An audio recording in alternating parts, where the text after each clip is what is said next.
Hey everybody, it's Brian back with Inspiring How You See That. We're the channel that talks about all different kinds of music and entertainment and interview some of your favorite artists. And today a very special guest, the one and only Taylor Acorn. Hi. Taylor, thank you so much for spending this time with us. Thank you so much for having me. Absolutely. Awesome. Absolutely. It's an honor of ours. You guys may remember we did an artist spotlight on Taylor earlier in the year. Yes. So it's truly an honor. I've been waiting to see you. And this is actually pretty special because this is your first stop of you were talking earlier, this is the first North American tour you've done. Very first. And the first as a rock artist. And the first as a rock artist. So we're here for the first show in that. There's a lot of firsts today. And I'm also in my home state, which is That's really right. cool. A fellow Pennsylvanian, Yes, and we're I here in am. Pittsburgh, so Yes, we are. welcome home. Thank you so much. It feels good. Absolutely. You actually performed tonight, so how did that go? You said you were a little bit nervous. It was good. I will not lie, I had a full-blown panic attack leading up to this. I don't know, I feel like the past week, my emotions, Sorry. all of my emotions and everything, all of the moving parts, I wasn't really able to stop and think about everything that was happening. Sure. And it's just so amazing to be able to tour with some of my favorite bands. You know, I've been listening to the home team now for a few years. I'm a huge fan of Real Friends and With Confidence, so it's really cool. It's a very surreal moment. Nice. So, had a little mental breakdown, got that out of the way, glad it was the first night. Now I'm good to go for the rest of the tour. See, we couldn't tell him because you nailed it. Oh, well, thank you so much. You guys kicked butt out there. It was incredible. Oh, well, thank you so much. Did you kind of get over it once you started, kind of got in a groove? I did. You know, it was it took a little bit, to kind of get my bearings. I feel like once I got to Jamie All Over, I was like, okay, I'm good. I can breathe. You know what I mean? And so as soon as that happened, I was good. And I was like, yeah, this is a really cool crowd. And I'm just so thankful to be here. So nice. Yeah. And you've kind of taken an interesting musical journey. So you started out as a country singer. I did. So what made you change? When I first moved to Nashville, I think you kind of get blinded by the whole it's a country town. You know what I mean? You're so surrounded by country artists and country labels and publishing, and I think at that time too, I had never written songs for other people. I had never put out a song.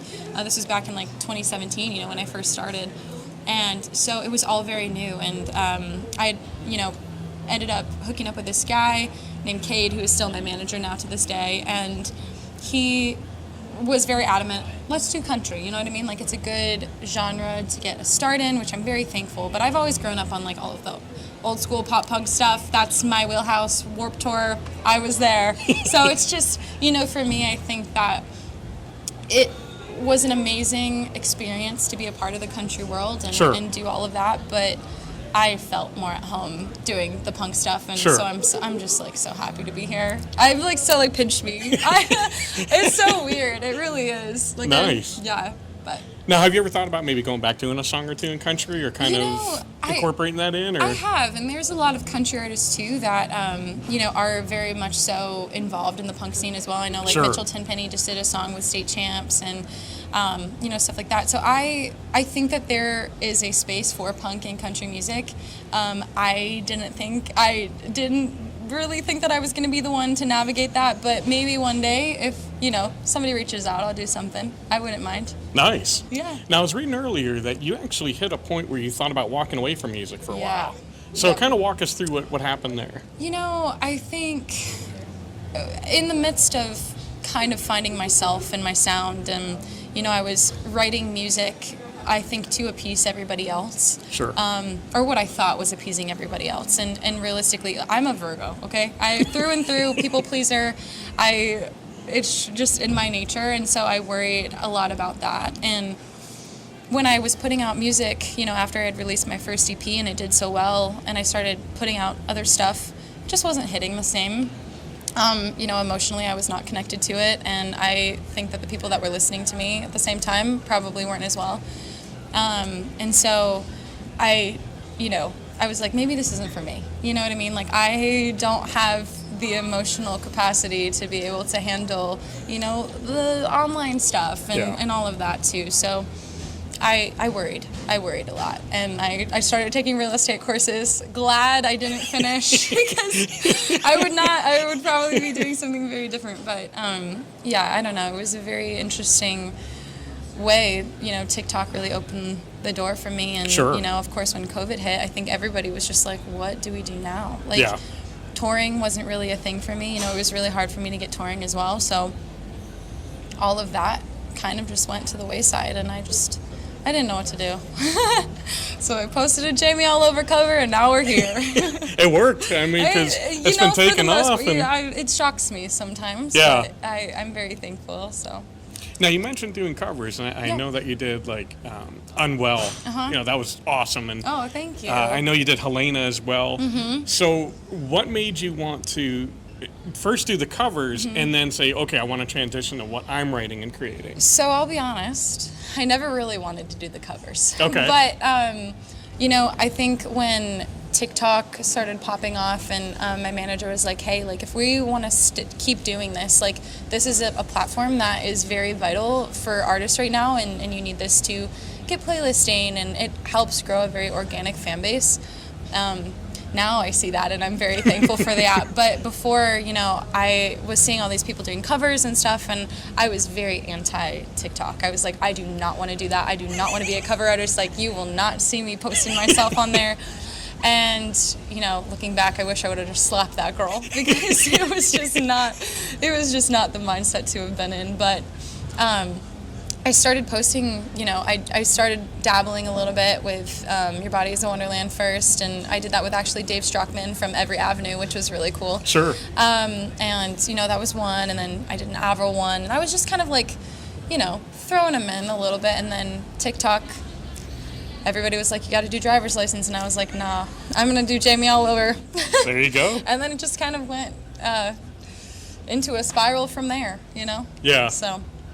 And then what was the point that you're like, okay, now I want to make the transition to my music? I really tried to sprinkle my own music in there as well, because that was kind of my fear. I feel like there's a lot of artists that go the cover route, and it ends up, you know, becoming them. Sure. And I really didn't want that at all. I mean, it's a very, if people do that, that's incredible. Like, it's a really good way of life, and it's, you know, it's easy to do covers, and it's fun, but for me, I really tried to just sprinkle my own music in there and say, like, hey, like, I do this, but I also write too, and I just cross my fingers and hope that they liked it just as much as the covers. Nice. I'm sure they will, because Yeah. I know, like I said, when we saw you out tonight, you did a couple covers, but Yeah. I mean, your original stuff, everybody was loving it and jumping up and well, down. thank and you. So I've got to tell you, if you get the chance to see her, you owe it yourself. You got to see her. Thank you. We'll put the links down below so you can find the schedule. Yes. But what is your favorite song to sing in front of people? Oh my gosh. I love them all. There's a new song that we just started playing called Certified Depressant, and I love that one. Okay. Played that for the first time tonight. Probably a little bit rusty, but I think throughout the rest of this it's going to be really fun. I love playing I Think I'm in Love. That was the second song we played in this set. Yep. That one's really fun. And then, of course, Shapeshifting.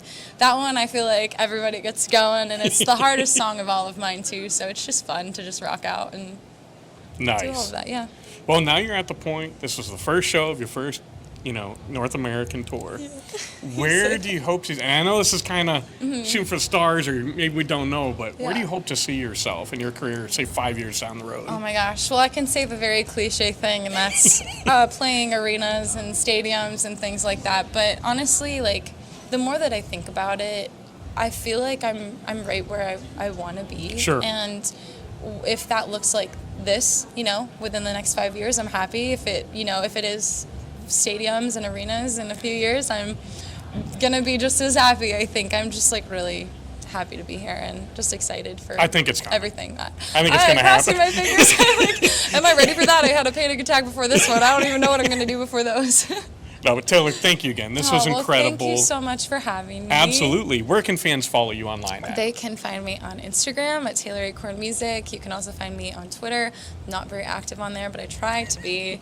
And then TikTok, Taylor Acorn 1, because they wouldn't let me have my actual name.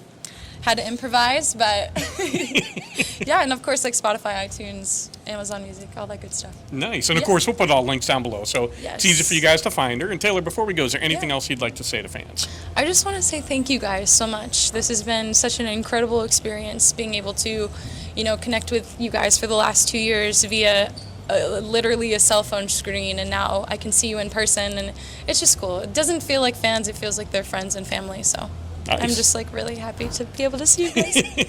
Again, thank you so much. Yeah, This was well, incredible. Thank you so much for having me. Absolutely, you're very welcome. Okay, awesome. And as always, thank you guys for spending this time with us. We love you all. God bless, and rock on.